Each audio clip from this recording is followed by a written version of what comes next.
شكرا. طبعا اذا كنا عم نتابع على السوشيال ميديا وتويتر الكل بيقول you are not alone، فايد بايد باي صحافي اليوم موجود وراء القطبين لابداء الراي. راي بيختلف مع راي الانظمه ويحاكم على هذا الاساس. نحن من هون بنقول لهم نحن معكم.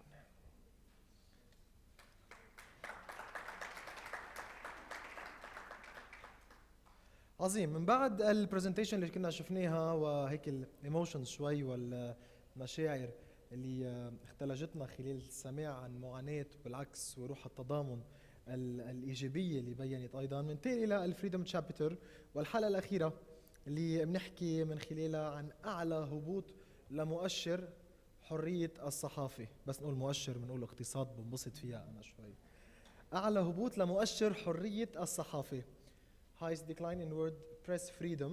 بدي على المنصة السيدة صوفيا عمارة جراند ريبورتر فيلم ميكر موروكو فرانس، وأيضا السيد باكر عتياني بيرو تشيف ايجيا فور Arab نيوز جوردن، والسيد جاس أزنار اندبندنت فوتو جورناليست، والسيد بيير حسكي جورناليست بريزيدنت اوف ريبورترز ويزاوت بوردرز. بديرها جلسة الإعلامية زميلي يمنى نوفل.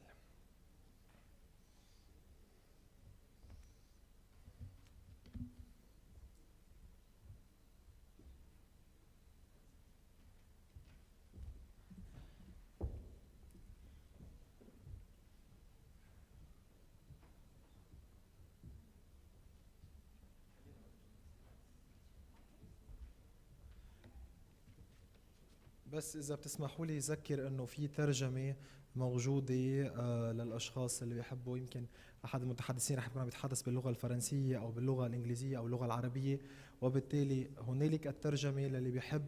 الكاسكيت الهيدفونز موجودين، الهيدسيت موجودين على الطاولة بآخر الصالة.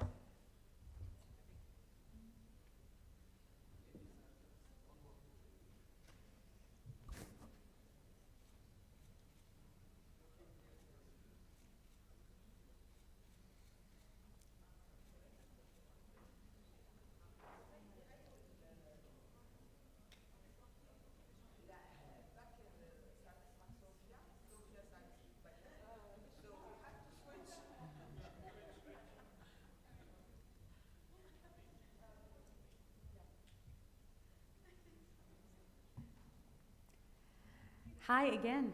Oh, this one's working fine compared to this morning. Good afternoon and welcome to our session, Highest Decline in World Press Freedom. Thank you.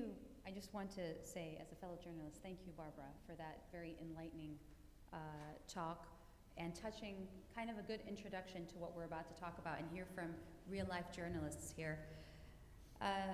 Journalists risk their lives to tell the story, to report, to seek truth, and relay messages. It's a fascinating job, as you shall hear today from our esteemed guests, but it is also a job that comes at a very, very high cost. A recent report released by Freedom House has revealed that the world has reached the lowest decline in press freedom in 13 years, with 62% of countries having regressed.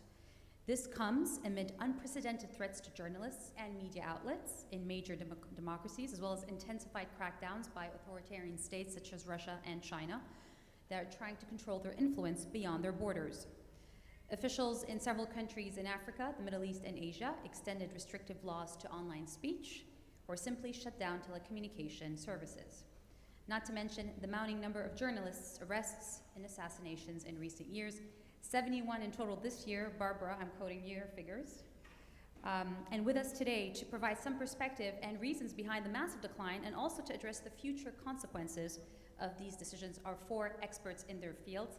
I'm going to start by introducing Ms. Sofia Amara, who is a senior reporter and filmmaker who began her career as a Middle East-based correspondent for several newspapers, radio and TV networks. She covered the first Palestinian Intifada, Iraq's invasion of Kuwait, and Yasser Arafat's return to Gaza. As a senior correspondent and filmmaker, she has worked with several media and production companies, including France 24, LCI, Canal+, Arte, Radio Canada. Ladies and gentlemen, please welcome Ms. Sofia Amaro. Jess Asner, to her left, to her right, is a photojournalist based in Manila, the Philippines, currently covering Asia and the Pacific for the New York Times and other international publications. He also helps in the education of fellow journalists in the Philippines and is an active member of the Peace and Conflict Journalists Network. He received the National Media Award for his story on urban migration, poverty, population, and human trafficking for 2 consecutive years. Please welcome Jess Asner, ladies and gentlemen.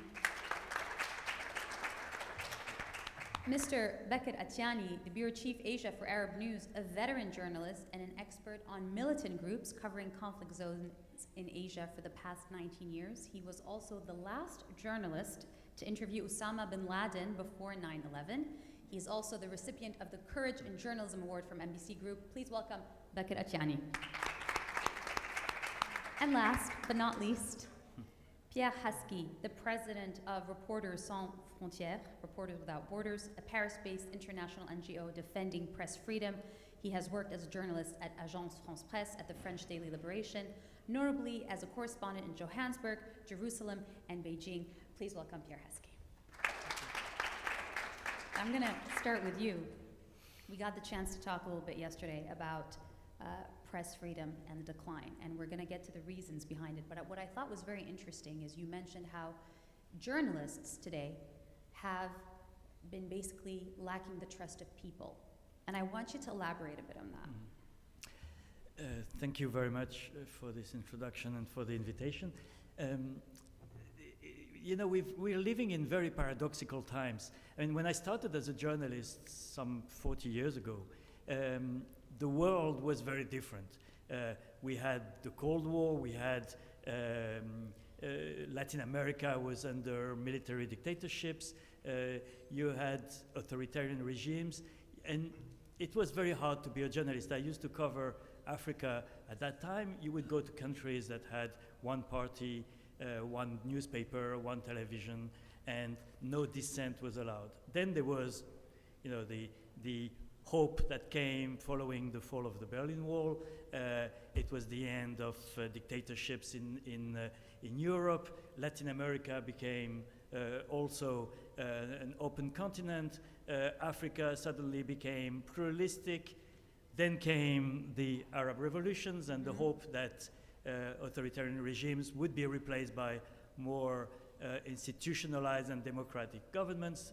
And there was a hope that press freedom would be a winning value, and that journalists would be not only you're talking well about after you know this period starting with the end of the Berlin Wall, right, and the opening of Europe and many, you know, the end of the Cold War opened solutions for many conflicts that were frozen by the Cold War, and so the world started moving again at that time, and there was a lot of hope. And you know, in Tunisia, when Ben Ali was overthrown, I covered that extensively, and I have friends who were underground bloggers or jailed bloggers at that time who suddenly came into the open, created an online media, nawat.org, and you had pluralistic views, and you had a real respect for what news was all about. What happened? What happened? I think three things went down, and we didn't really notice them. First of all, the trust in journalists, that answers your question, had started going down earlier than that and continued to go down. This morning someone was mentioning, I think it was the representative of the Friedrich Ebert Stiftung, that only 15% of Lebanese trusted their media. Yes. 15%. In France, it may be 18%. You know, it's not better. In the US, it's about the same. So we have this decline in trust in the media. Why? Because I think the people, big phrase, the people, saw journalists betraying the ideal of journalism. In a sense, you know, there is a kind of mythology about journalism, that it's a counterpower, that it's elitist, you said yesterday. that it's defending the interest of the widow and the underdogs, and not of the powerful. And all of a sudden, people had a growing feeling that journalists had gone on the other side. and that they were part of the, the elite that was dominating societies. And that, I think, was something that we felt that it was unfair, and we started defending ourselves, but the feeling was there among the people, and it continued until this day. The second thing is that we underestimate what the media went through in the past decade.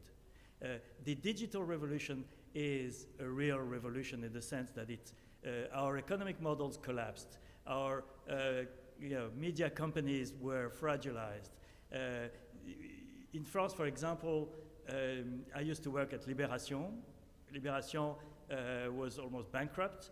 Le Monde was almost bankrupt. And you can find that all over the world. In the US, the number of journalists that lost their job since 2007 is huge. In France, the number of journalists has started going down. But how does that affect press freedom, per se? It affects the capacity of the media to produce quality journalism. Okay. And at a time when you have growing mistrust or distrust towards the press lacked the means to produce quality journalism. When you fire a quarter of your editorial team, how can you think that you're going to produce the same quality journalism? A newspaper, very well-known newspaper like the Los Angeles Times lost half of its editorial room over a decade. That's huge, in terms of the capacity to produce the quality journalism that was done. And because you're saying you need a team, you need you need to have the eyes on the quality and not only on the figures at the end of the results sheet.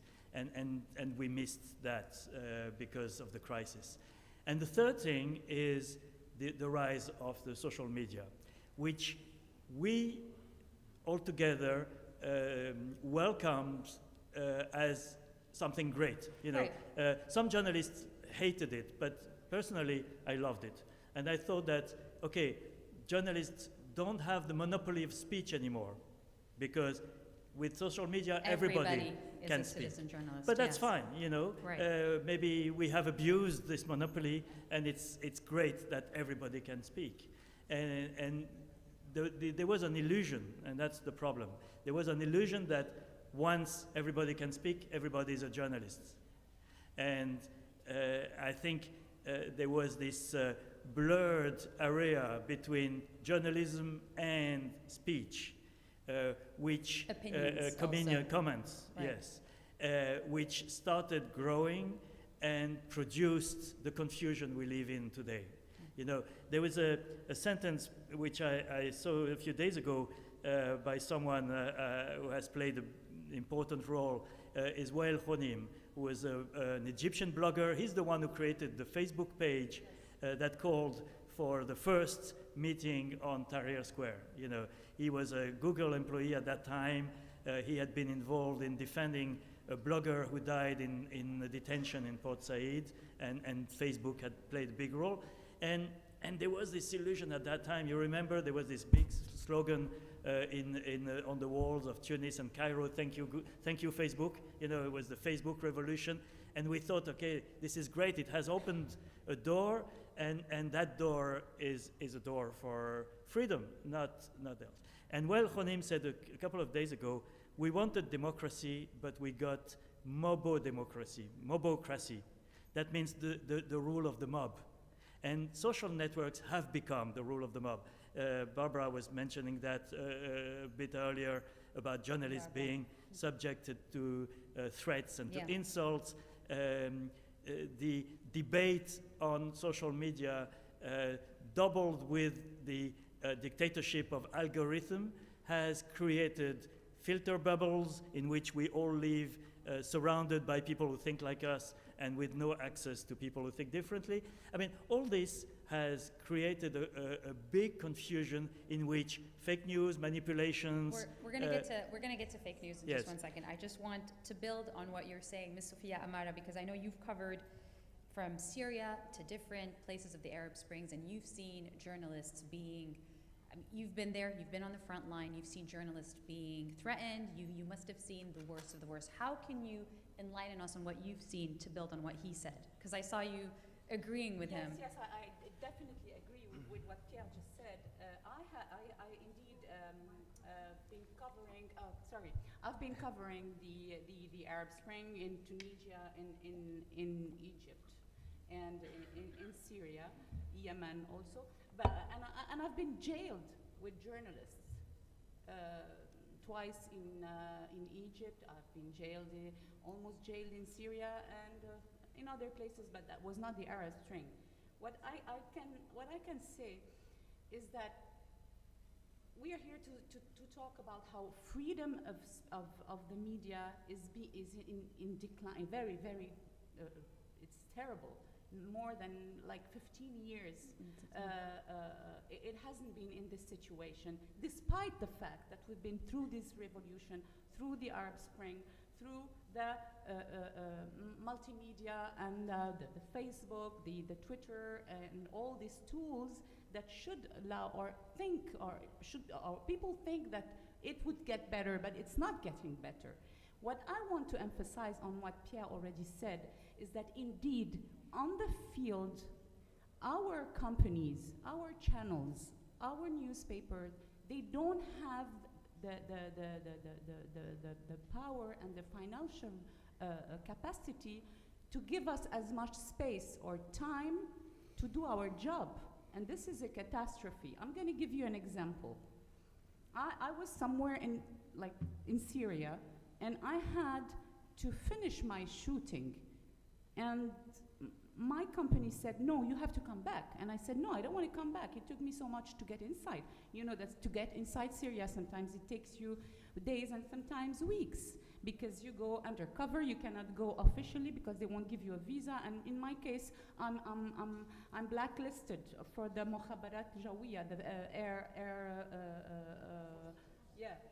So I'm blacklisted as a Salafist and as a Zionist and as a French agent. I mean, I don't understand what is the comparison between the three, but they whatever. like labels. Yeah, whatever. So it takes you time to get inside, and it's dangerous. It's dangerous for you. It's dangerous for your crew, and it's dangerous for the people, because they're not journalists. They didn't choose that job. We did, right? And they're staying there. We're going back home. And there you are, and say, no, your budget is over. You need to come back. And this is intolerable. For us, it's really a problem. Time. Yes, it's really a problem. Now, let's say why that was just a field example. But if you get back to the freedom of press that is really in danger today, I think the real problem is that not only we're seeing this phenomenon, which is really a problem, but on top of that, we are facing new types of dangers. What do I mean by that? We have the regular oppression in the Middle East or Arab world, or other countries even inside Europe. You have to face the wars and what all the danger that goes with a war. And on top of that, we are facing in the free world, the fact that there is, the more and more we are accused of doing fake news, we are accused of not being partial, we are accused of being tools, and all. So here's a question for you. When you know, and this is something that we've seen with leaders, specifically Donald Trump, as you said. This is intolerable. Just the way that leaders are treating journalists. I can think of Erdogan in Turkey after the coup. I can think of, and we're going to get to President Duterte, Jess Asner from the Philippines. As well. Putin in Russia. So what roles do you think the leaders should have when it comes to journalists that we're not seeing, obviously? What role? What role should they play? They shouldn't have any role. That's simple. They're not here to have a role. They do their job, we do ours. But they keep disparaging. They shouldn't be criticizing us because they're putting discredit on us. That's it. First of all, and they shouldn't have anything to do with us. And we shouldn't have anything to do with them anyway. Yeah, I think, criticism of the press, of journalists, is fair. Delegitimize journalism is totally unacceptable. And that's what Donald Trump is doing, for example. When he calls the New York Times fake news, he blurs the whole thing, and it takes legitimacy out of journalism. And he's actually, there was a headline in one of the slides about Twitter against the First Amendment, but the president is against the First Amendment, and the president swore that he would defend the Constitution in the US. And he's questioning the First Amendment by, RSF published an assessment of Trump's first year after his election. And the list of his attacks on the media is so impressive, including a threat to NBC to withdraw their license. Who is he to take the license away from NBC? This is an independent body in the US that is providing the license. It's not the president, and that's really something important in the separation of powers. And so when you have a president who himself is doing this kind of attacks on the foundation on which press freedom has been built, if the president of the US is doing it, then the president of Egypt is totally, feels very comfortable to do it himself, Yeah. I'm not worse than I Trump. want to ask you a question, just a last question before moving to Jess Asner, and feel free to respond, any of you. When we were looking at Barbara's, again, sorry, I keep quoting Barbara just because of that impressive presentation, we saw that they said, it reminded me of George Orwell's 1984, or back in the day. They talked, this was the era of propaganda, this was the era of fake news. How have we regressed, yet we are in 2017? So who wants? Because we are facing something that is bigger and that is impossible to control, which is the social medias. I truly believe that it is an amazing tool. It is an amazing tool for people to be free to express themselves. I've seen in Egypt, while I was covering with the 6th of April movement, who started the revolution in Egypt, how these social media helped them to move forward. But at the same time, it is a freedom of speech tool, but it is a tool that is double-edged sword. Yes, definitely, because it's not everything that is written on Facebook that is real. There's been and abuse. When you go to your feed or your homepage and you see amazing articles that are written by amazing journalists who took amazing risks in amazing country to give back a piece, and right under it you have some wiki-miki, you don't know who they are, who put fake pictures, fake stories, and it's all mixed in this big pot that you can find whatever you want. Which is what Tiara was saying, yes. Yeah. I want to get to, sorry. we're gonna get to you in just 1 second. I just want to get to Jess, because Jess, you work in the Philippines, you're stationed in the Philippines right now. The Philippines still remains one of the deadliest countries for journalists. And part of your contribution to journalists is you founded, using social media for good, Everyday Impunity on Instagram to publish photos of the alarming rate of killings in the Philippines. And I'm guessing, it's gotten worse with President Rodrigo Duterte, obviously, because apparently he's become an aggressive leader and his war on drugs has been merciless and ruthless. And his subordinates also threaten journalists with their lives. So you've seen a bit of that. What's your experience like? Well, in the Philippines, it's quite interesting. I mean, this has become very interesting and very exciting for us. It's a very interesting time. Exciting. We eat threats for breakfast, and then before we go to sleep, we read thousands of hate mails. And this phenomena is we've never experienced this phenomena before, ever in the Philippines. I mean, these virtual electronic attacks on journalists. Well, the funny thing about it is that, you know, we as journalists, we've been like pushing and fighting for freedom of speech. And, you know, the, the, the, the people who does these atrocities doesn't like freedom of speech, but ironically, they want to use it, you know, against us. They have these armies of trolls, and they have these departments who like do fake news and write fake news, write fake articles, and pretty much like to criticize or how do you call it? Like attack all legitimate reports that are being published every day. You know, so basically, if it's like against someone, against the government, against this policy, against particularly President Duterte, for sure it's going to be attacked. It's going to get attacked the next day or within the same day. So you live in fear constantly, constantly. Yeah, well, most of these attacks, like, they just don't say, you know, hate words. They say like, we do hope you get killed, and we do hope your family gets raped, or your mother gets raped, your wife gets raped, you know, things like that. Well, it's something as worse as that.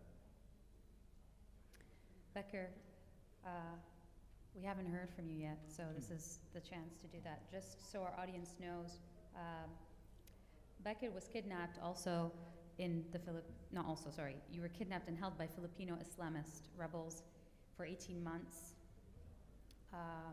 in 2012. And after being released, you said, I was on a journalistic mission. I don't regret it. It was tragic and painful, but it gave me more strength and faith to deliver the truth to people. Why do you keep going after something like this? Well, actually, and during these 18 months, I really kept thinking about, yeah, okay. So during these 18 months, I kept thinking about my job as a journalist. Every day, I used to believe more in what I'm doing. And in fact, this difficult and tough experience made me believe more in journalism, believe more in my mission to inform, to educate, and to bring truth to people. So I really believe now, very much sure in fact, that it's really a noble job. It's indeed a noble job. So these 18 months made me really to think thoroughly. I spent 18 months exactly thinking about this, what I'm doing, what I have landed at, and I came out really stronger and believe more in this mission. When you think about press freedom and the decline and moving forward to try to make sure that the numbers go up, how do you think we can move forward? Well, first of all, we need to believe in the values of journalism. We need to bring it to people. When you have directors of news who are trying to protect their job more than doing the job itself, then journalism will decline. When you see most of our media outlets are financed by a country or an institution or a government, definitely we'll see this kind of decline. When we look into the global war, the global conflict, where we are actually in a kind of a state of emergency, where media cannot really speak about the truth. So we need to go back to the values of journalism, to the values that we need to try to bring the truth. We need to be balanced. We don't need really to overdo the things or underdo the things. We need to bring the truth as it is. It's interesting you mentioned the truth, and Sophia, I'm just going to turn it to you because a number of states around the world have been known to spy or conduct surveillance on media professionals. I'm talking China, Iran, Syria, and some democratic countries as well. The media, as Pierre was saying, used to play a role that was positive because they would keep governments in check by providing truths, like he said, transparency, and holding officials accountable. Is that still happening today?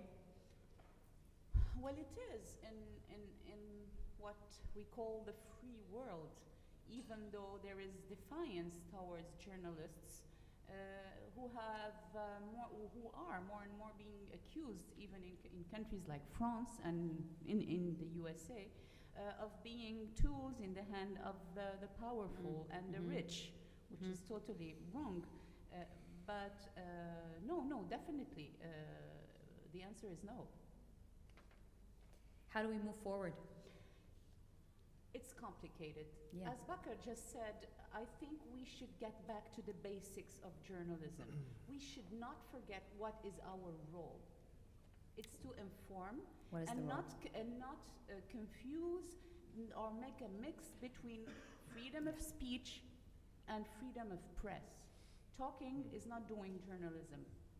You can talk for hours, but when I'm called to talk about a country, about an issue, about a war, it is because I was there. I was on the ground with no biased ideas. I just went there, asked questions, filmed, I wrote, came back, and I'm just talking to you about what I saw with my own eyes, or my own lens, or my own pen, or my own camera. This is journalism. And we have to bring it And back we to have that. to make the difference. And we have to educate, not us, because it's not our role as journalists, but the countries, the government. I think they're playing with fire because discrediting the journalism on the long run, it's really bad for these countries. So there is an education that should be done. I'm going to give you an example. I was stoned at in Egypt with my cameraman by the population. They brought stones and they we were buckled up by the police, and they were throwing stones at us. We were traitors. We were the one who came from abroad. We were Zionist agent. We were because of us, the revolution happened in Egypt. Basically, that was it. And a policeman an officer put his gun on my head and said, "Okay, you're a French journalist. You're gonna die here." This is, the Egyptian army, who is supposed to be the hero army during some wars in the Middle East. I mean, and the population were so happy because they were pro-Mubarak. And what they don't understand, that we are not pro and not against Mubarak. Just as if you go to Doing Syria. your job. I'm doing my job. Yeah. And one of them said, "Why did you come here, huh? Because you're here, we have problem." And I couldn't spend it anymore. And I just, if I was in Syria, I wouldn't have been so courageous. But in Egypt, I said, we just go where there is already trouble. I didn't come here because I want to make a film about chocolate or the camels. I came here because somebody obviously was happening in the. So there is this education that journalists are even here in Lebanon. Some journalists who go and do their job and say what's happening in Syria, for example, they say, "Okay, you're a Daeshist. Look at me. Do I look like a Daeshist?" I mean, in Lebanon, which is an open-minded country with many communities, it's Our about our very education. own. It's about education, I guess. It's about education. And it's about the politician not playing with fire, because otherwise it's going to be a big mix. And we're killing journalism. It's even more dangerous than aggressing the freedom of press, as, with dictator. This is the normal tools. Dictatorship, the wars, prison. Now we have something that is even more dangerous, which is the credibility of the media among the people who are our consumers, our client. We need their support to keep doing what we're doing. This is the most dangerous thing, is to tackle or to attack this very precious thing, which is the trust of the people. You wanted to add something to that, Pierre? Yes, I think we all agree. I think that the answer to the crisis of journalism is journalism, is more journalism, is better journalism. And we have one very good example in the news this week. You probably heard about the Paradise Papers. This is a leak from a lawyer firm that is handling fiscal evasion by the wealthy, the big companies, and so on. And you have a network of investigative journalism that has been set up in recent years, that has produced the Panama Papers last year and the Paradise Papers this year. You have 400 journalists who worked on this, 400 journalists from 93 countries. It's published all over the world. What not a single newspaper or a single journalist could handle, this collaboration between journalists from several countries has produced. That means they share everything. What one finds, he shares with the others. It's been kept secret for a year. They worked for a year. No one has heard about it.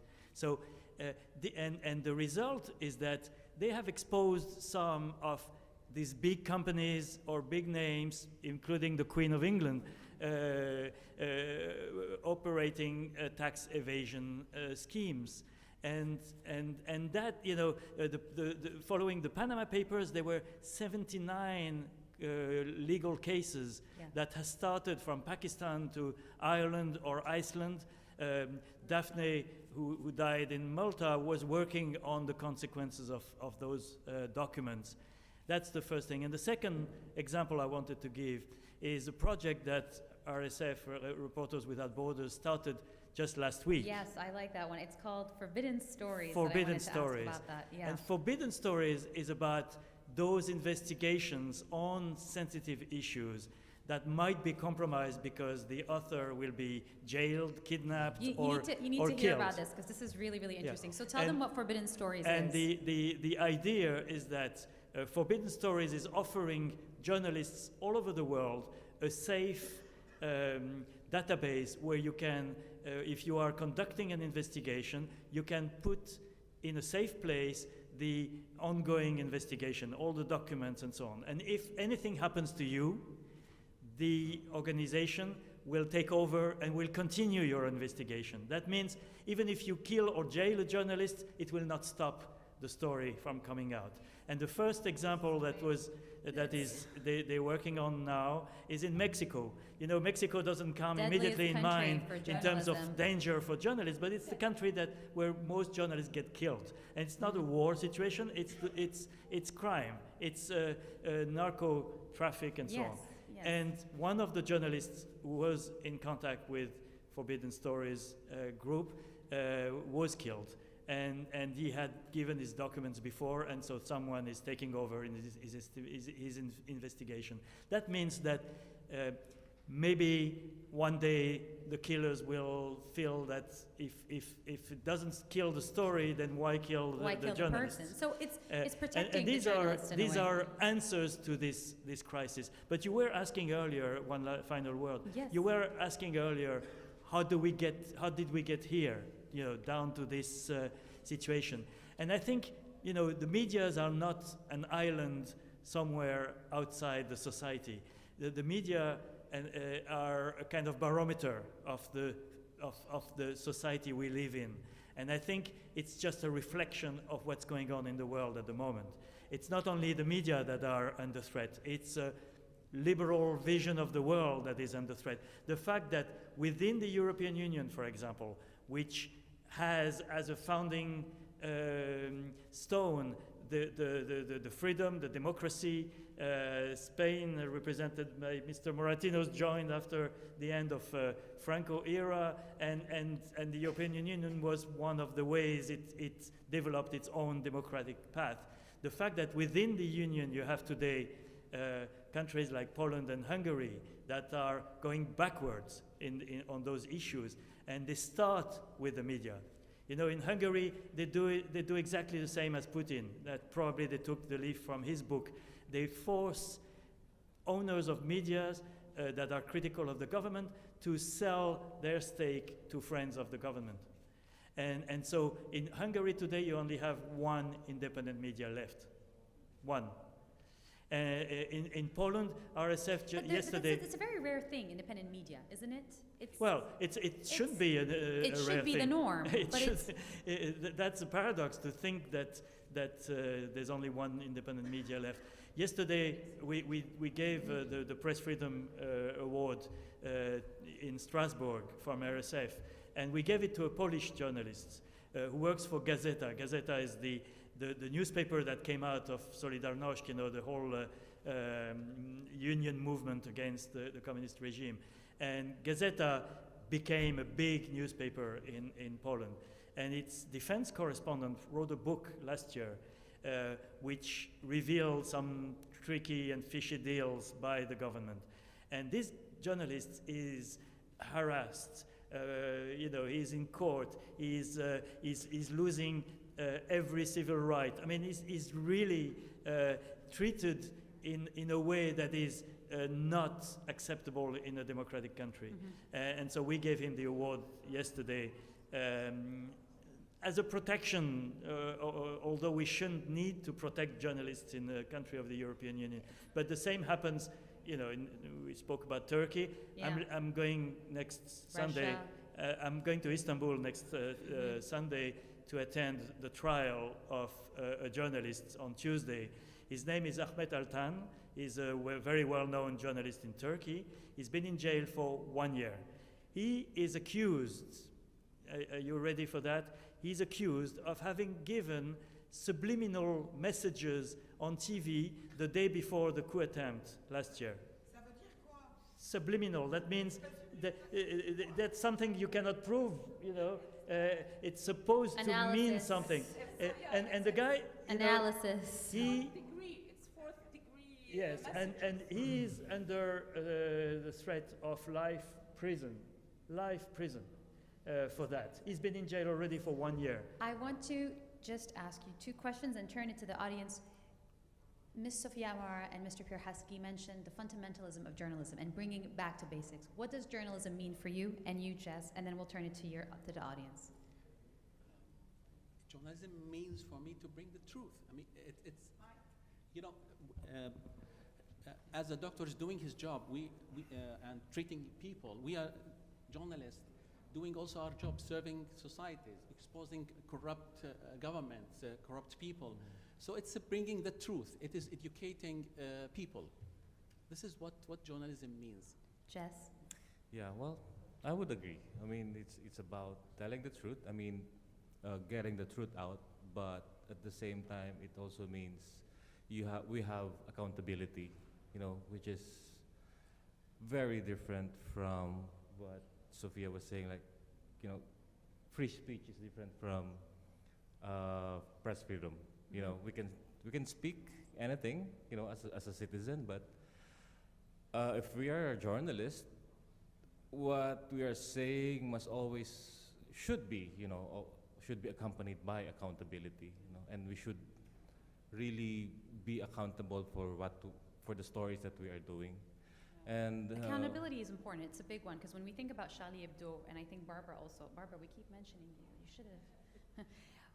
You know, where do you draw the line in terms of freedom of speech for a journalist and ethics and what can be said and what can't be said? That's a big question that we get as journalists. I'll add to what you said. I mean, our job, of course, is to bring the truth. We could call it, you know, tell a story, a real story. This is not fiction. Respecting many criteria, which means not harming others, not putting anybody's life in danger, fact-checking once and twice and 3 times and 4 times, and even doubting of yourself and calling again people after you're out and getting sure that fact-checking. And then you can tell a story, which is a true story. But, I mean, this is not enough. Of course, there is a limit. There is a limit. The limit is, where do you draw the limit? Well, first of all, you should not harm others. I mean, your characters, your witnesses, I'm talking, not about the public. This is first of all. And the limit, of course, is the truth. And the limit is, it's really tiny, but there is a limit and the difference between telling the truth or reporting and insulting. Yeah. Okay? Yeah. At a certain point, you need, there is a question we should always ask ourselves as journalists. What's the plus I'm giving when I tell this story? how important is it to the public? How important it is for the public to know it in its everyday life, in its political life, in What does it add? what does it add? Mhm. Yeah, all this should be taken into consideration. We're going to turn it to the audience to ask a few questions.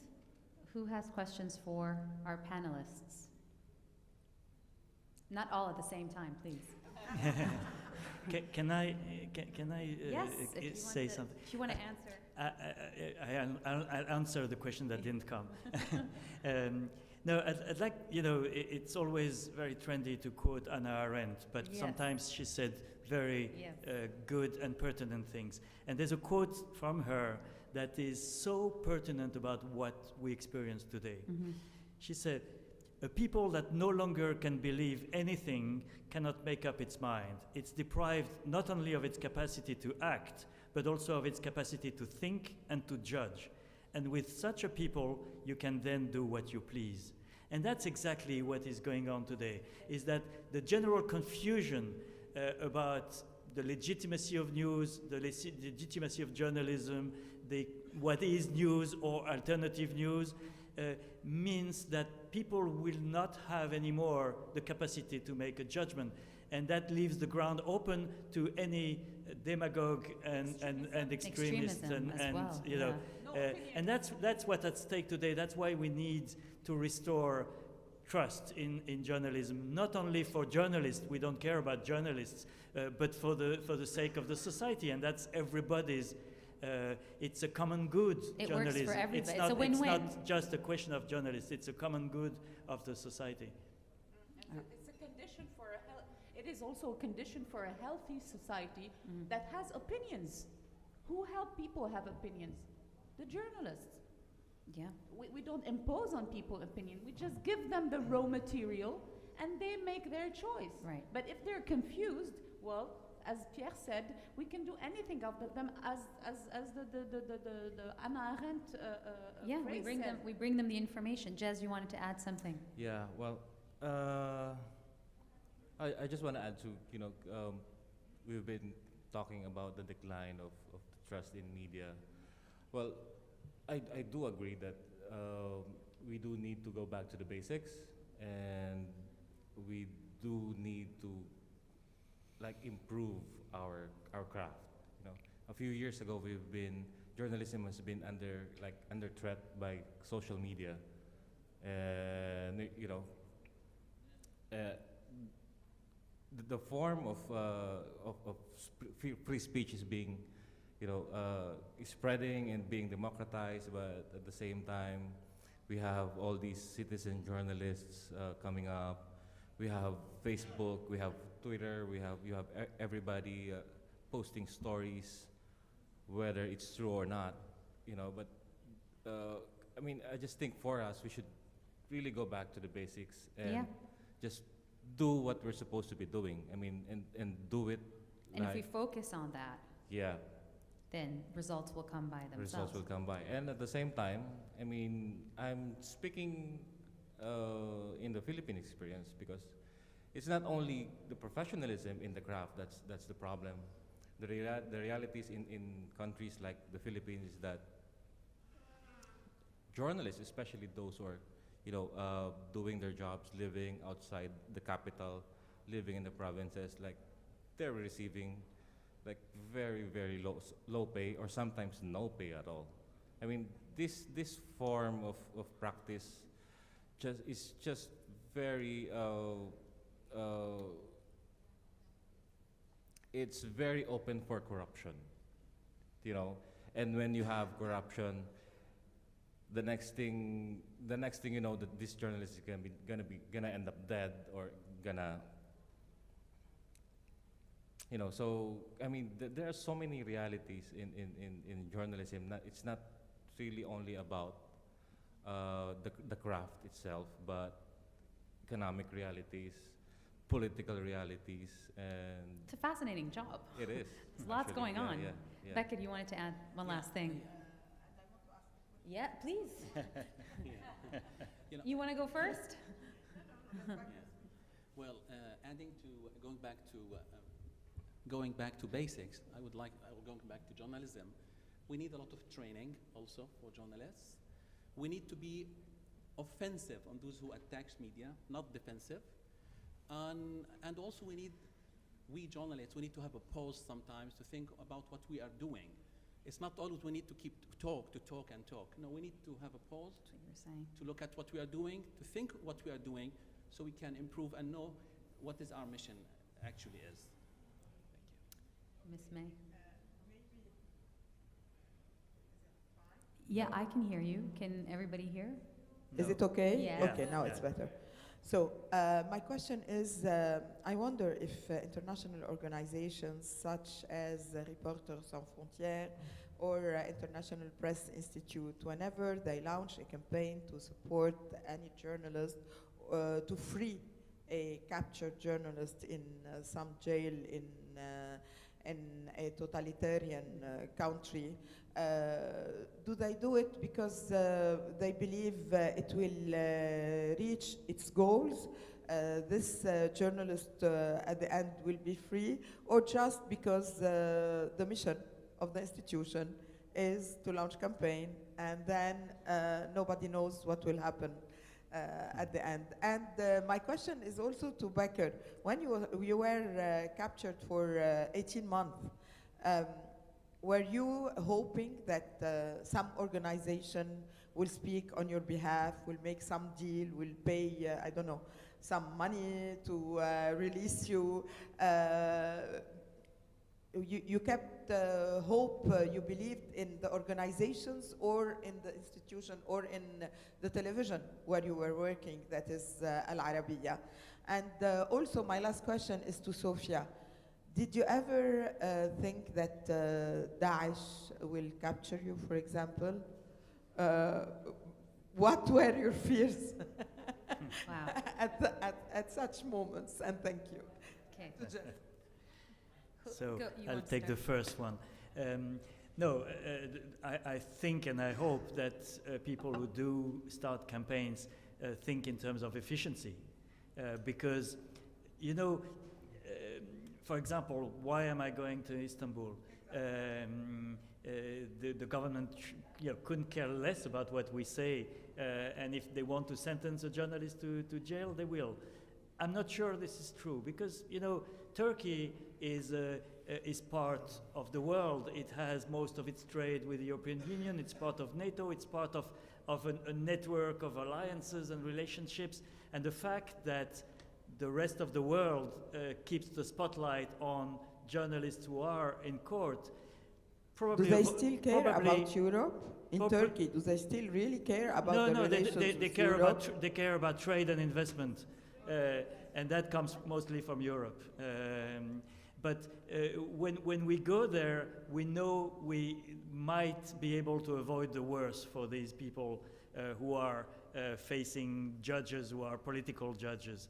And we think and we hope that they get a better fate with our presence than without. You know, there was one recent event that showed that. Okay, it's about a French journalist, but not a Turkish one, but I think it's the same. No, ça va. You know, there was a French journalist who spent 2 months in a Turkish jail recently. His name is Lou Bureau. He was detained crossing from Iraq into Turkey, and they found in his computer interviews with members of the YPJ, and so they thought he was an accomplice of the Kurds and so on. And he was beaten up for 1 week, you know. And after 1 week, he was transferred to a prison, and Emmanuel Macron made a statement saying he asked for his immediate release. And when Lou Bureau was released only 2 months later, it took 2 months to get him out, he said at the airport when he arrived, he said the attitude of the guards changed when they heard that the French president was defending him, and they understood. It's not that they got instructions, it's that they understood that the accusation against him was fake. Yeah, but he was French, not He was Turkish. French. But I think When he is Turkish, maybe they it behave also differently. applies to Turks in a different way. And we have so many examples, you know, all over the world. I mean, I was a correspondent in South Africa under apartheid, and I was in China for 5 years. And you know, when people can come out of prison, they tell you that they heard about the intervention of this government or that organization in their favor, and that it has played a role. So maybe sometimes you don't see the benefit of an action immediately, and you will feel it 2 years later because the political environment will have changed and there is an outcome. But I do believe, maybe I'm naive or optimistic, and you have to be both to do that, that it is useful. And to be honest, I don't think, maybe some people would do it, but I don't think we would do it if it's just to have a good conscience. We think it's useful. Can I add something to what Pierre just Yes, said? and then answer this question. Answering Mrs. Chidia, it is totally true, because not only when I was jailed in 2011, for example, one of the times, RSF moved in 2 hours. We have a telephone. We call them. It's free wherever we were in the world, and we just say we were caught. We couldn't do it because the army took us, and it was very violent. But they knew, and in few hours already they had, you know, these banners and asking for to free us, etc. That maybe this is what maybe made the French president at that time. It was Nicolas Sarkozy, or he would have done it anyway. But the pressure, it was immediate. RSF was there, and then the French president, and then after 3 days they took us out. And we didn't want to go out because we had an Egyptian fixer, and we said we're not going out without the Egyptian fixer. So the French had to move again, and we could get out of jail with the little guy, because we were afraid that if we get out our crew and the little guy stay inside, he was 19, they might, you know, crunch his face. So this is just to say that indeed it has an impact, for sure, definitely.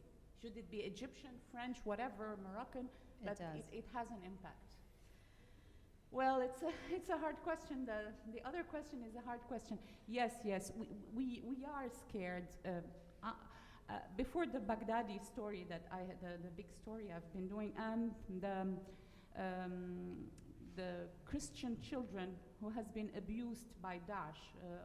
Mrs. Shadia is making an allusion to that movie, where we were, you know, doing some small incursion inside the caliphate, the so-called caliphate, where some little children, some Christian girl, and it was a terrible experience, were raped and sometimes forced to kill, to become, you know, just, you know, des bourreaux, comme on dit en anglais. Shields. Yeah, and child soldiers also, which is terrible. Yes, of course, there is a fear. The biggest fear when we had to meet, encounter people we were not sure. We've been receiving a lot of letters and threatened. In Baghdad, we've been threatened. My Iraqi crew, who was booked for 20 days with a 1,000 euro per day, which means a lot of money for an Iraqi, and they left us after 3 days. They were threatened to death, and they already knew what we were doing, and we had to escape and come back. It was complicated. But the scariest thing, when we have been working on this movie called Studio de la Terreur, which is a film about how ISIS made its propaganda. It was a long project, like the one Pierre mentioned a moment ago, which is a year and a half. It's a huge project for Canal+, and we did that story. We were forced to deal with people we were not completely convinced or sure did they quit Daesh or not. That was really dangerous. It means that every day, and the mode de narration, which is the way we had to tell the story, because it's long format documentary, it was always in hotel rooms because they're scared, and it was in hotel rooms. So we bring them to our suite. We did the interview, and you know, in Turkey, I mean, you can find Daesh people, it's very easy. I will tell you a story of an activist who used to be in Raqqa and give me info from inside Raqqa, and he flew away to Turkey. He found the people of Daesh in Gaziantep. So he went back to Aleppo, and he called me, said, I'm here if you need me. The bombs are easier than to be in Turkey because I've almost been kidnapped by my guys. They recognized me. Okay, so Turkey, it was in this situation at that time, and that was really dangerous. So we started, I called Alexei and said, I'm seeing them in my dream, I'm seeing them in my bathroom, they're everywhere.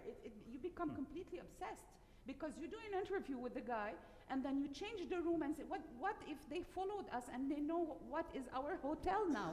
And what made it even more difficult at that time, I'm not going to mention them because I don't have their agreement, but I have two colleagues, French journalists who work for French public media, who were doing a story about Daesh, and they left the apartment of the two. Raqqa is being slaughtered silently 20 minutes before they were beheaded. Yeah. One of them is Lebanese and the other one is French, and they went out of. So you know, it's a horror movie. But at the end of the day, you discover so many things. And this is the difference between talking and doing journalism. When you find one of the reasons why they have such amazing propaganda tools and propaganda film. This is why I was talking to the NBC CEO, our colleague, a moment ago. We discovered that the person who is helping them who used to be helping them, doing such amazing film, horror movies, but from a quality point of view, from a, you know, it's 5D Mark IV. This is amazing. And even though we discovered the guy who was working was a Hollywood guy. Just for the joke, Mr. Moratinos is saying that journalists speak more than diplomats. Yeah, of course. So just to tell you this, and we discovered because he became a Muslim and he wanted to make revenge from the Hollywood movie, he used to make fun of Ben Laden. This is a detail, but that explains a lot of things. So this is, just to conclude, yes, we were scared, but we felt we were useful. So you forget all about the rest. Bakir, she had, thank you.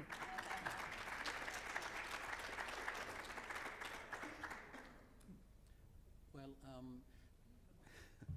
about in my case, because I was kidnapped by militants, so there was supposed to be a blackout on the news.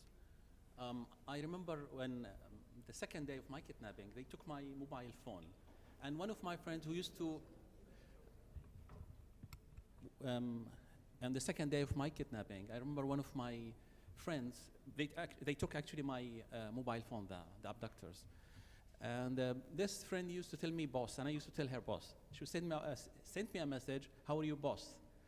Then they told me, oh, you are a boss. They increased immediately the ransom. So there was supposed to be a blackout in the news. No media, media organization or journalist associations was supposed actually to talk about my story. Even my TV channel, Al Arabiya News Channel, they have also totally blacked out on this news. But I was aware of what they were doing. They were really doing their level best to help me. Luckily, one of these militants befriended me, and I used to use his phone. So I was aware of all the details, and with the help of that guy, I planned it twice to escape. Yeah. So I was aware of the details, and yes, Al Arabiya News Channel did a lot, actually. Well, the organizations, after that, they welcomed me coming back. Any more questions? Wow.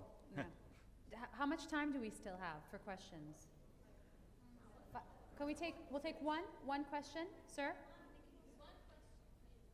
Okay. Go ahead. Mike. One last question.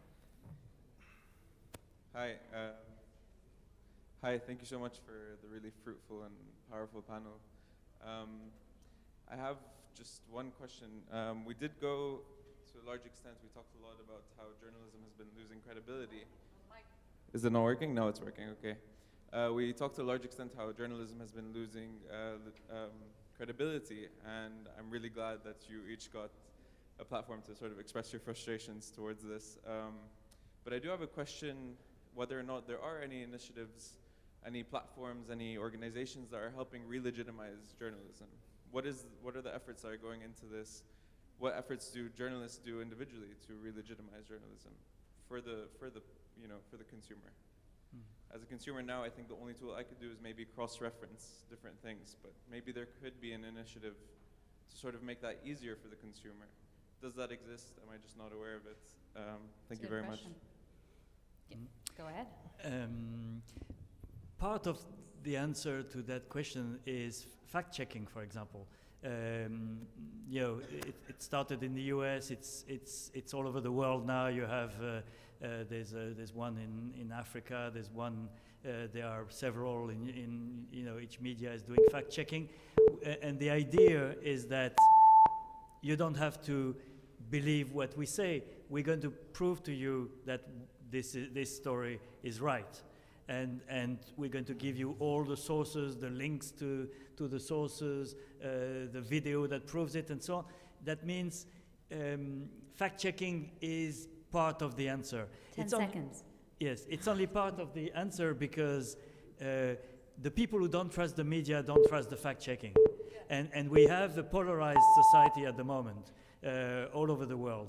And part of the population doesn't believe the media and don't believe the fact-checking. So the reconquest of that trust is a hard journey, but it is done individually by individual medias, by individual journalists. I think the conscience that this exists, that this problem exists, is already a first step towards redemption.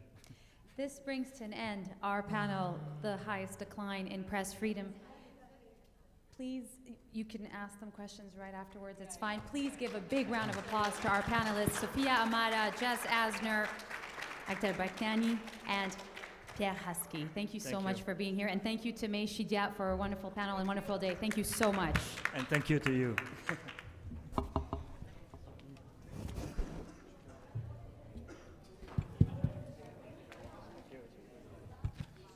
شكرا للحضور، شكرا لمؤسسة ميشيديا، شكرا دكتور على ثقتك نكون معك بهيدا النهار. للحضور شركة تاتش أيضا الراعية لهالمؤتمر، شكرا لحضوركم. الملتقى بمؤتمرات مقبلة.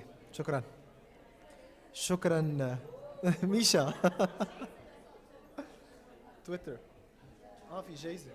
ايه اوكي لكينا بس قبل ما بدي اخذ منكم بس 10 ثواني، بعد 10 ثواني لانه رح نسحب في كادويات. بدنا نسحب اثنين، بدنا نسحب جايزتين من خوري هوم لافضل تويت قطعت على تويتر. فلوري كنت كتير حاطه تويتات، داروس كمان. ف رح نسحب، بنخلي دكتور تسحب. دكتور مي.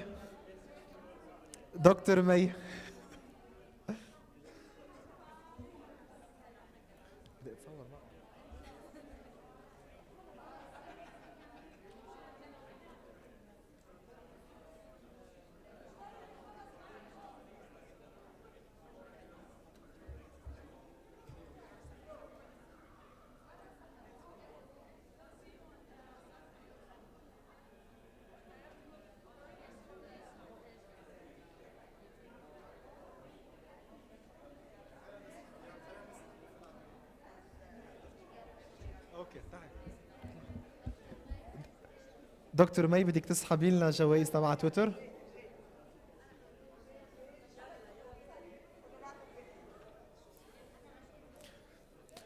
وإذا الأشخاص فلوا رح نرجع نسحب غيره. لوري وين لوري؟ دكتور إذا الشخص ما كان موجود حنرجع نسحب.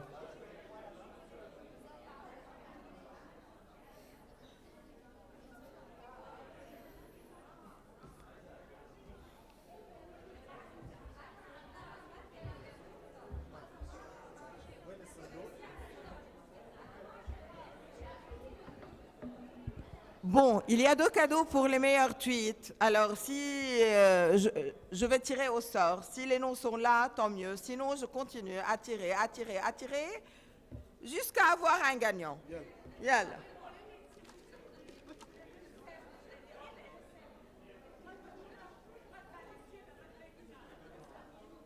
Maurice Mat. Ah, là. Nada Sleiman. She left? Tant pis. OK. يلا يلا لا شوف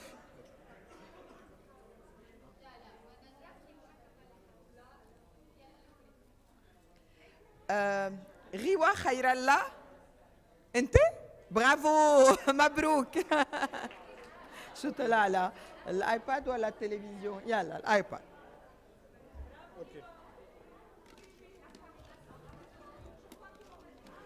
هيدا it's offered by the foundation for the best tweet to keep you till the last second.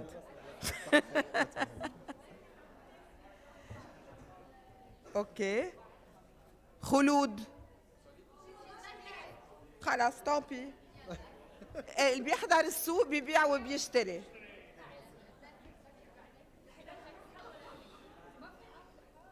لكن شو بدكم يعني اقول لا اقول بلا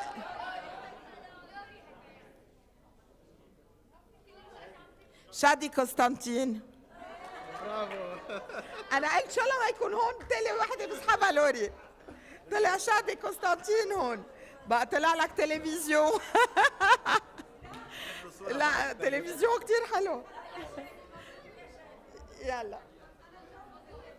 لكم بس جاي حطوا لكم شي 10 لوري 20 لوري. يلا on a une conférence le 1 mars. يلا. أخي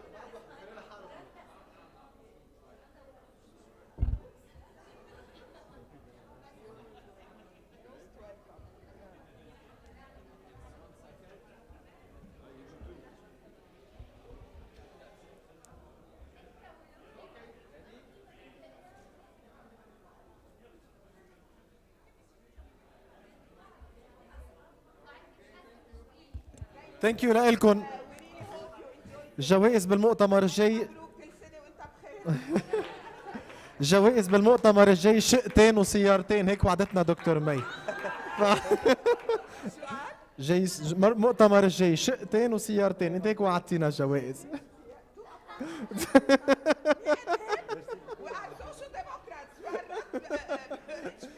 شكرا لكم عبال كل سنه. شكرا.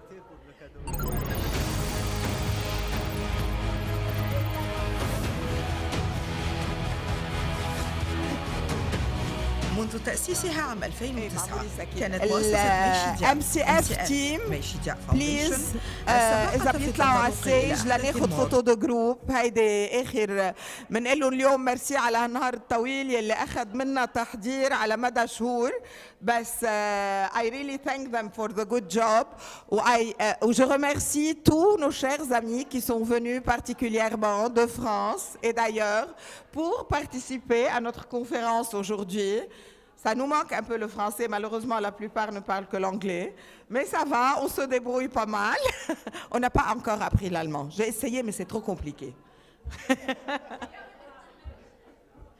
Yalla.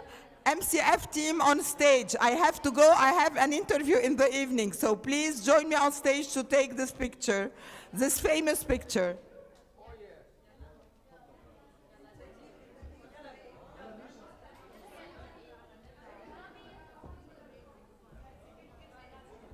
الإعلامية والثقافية والاجتماعية والجيوسياسية. على مر السنوات تمكن القيمون على MCF من تنظيم مؤتمرين سنويين لافتين وحفل تكريم سنوي تمنح خلاله جوائز MCF Media Awards التي تتوزع على 5 فئات. كما تستكمل مؤسسة ميشيديا مسيرتها بالعطاء الثقافي والاجتماعي والتربوي من خلال معهد التدريب الإعلامي MCF Media Institute التابع لها.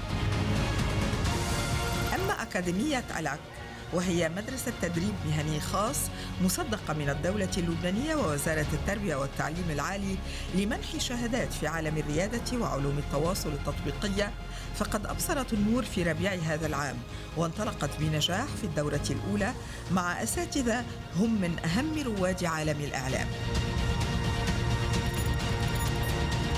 مؤتمران أساسيان تنظمهما المؤسسة. نذكر أولاً المؤتمر الخاص بالمرأة، ألا وهو نساء على خطوط المواجهة ووفل Women on the Front Lines. استضاف ووفل نساء من مختلف أنحاء العالم والمنطقة العربية. خرقنا الحواجز الاجتماعية وبرعنا في عالم السياسة والدبلوماسية والعلوم والصحافة والخدمة الاجتماعية. وبعد التألق والتميز الذي حققته 5 نسخ من ووفل لبنان، انتقل إلى الأردن حيث انعقد ووفل مينا تشابتر عمان برعاية وحضور جلالة الملكة رانيا العبدالله. Sometimes you are strong because you don't have choice. Accept that you are fragile. أما المؤتمر الثاني الذي تنظمه MCF بالتعاون مع مؤسسة FES فريدريتش إيبر شتيفتونغ، فهو مؤتمر تواصل الأدمغة الحرة FCM Free Connected Minds، الذي يجمع خبراء واختصاصيين من مختلف المجالات لمناقشة تأثير التكنولوجيا بأبعادها الاجتماعية والسياسية والاقتصادية على الحياة اليومية. وهنا لابد من التنويه بدور مؤسسة FES الألمانية، التي لولا دعمها المتواصل لما كنا دخلنا عالم الحوار والفكر والحرية من بابه الواسع. فالمؤسسة آمنت بأهمية هذه اللقاءات وراهنت معنا وعلينا منذ النسخة الأولى للمؤتمر، فقبلت FES التحدي ونجحت. في نسخته الأولى عام 2012 حمل المؤتمر عنوان Free Speech and Social Media، وتضمن ندوات عدة حول تأثير وسائل التواصل الحديث على الحياة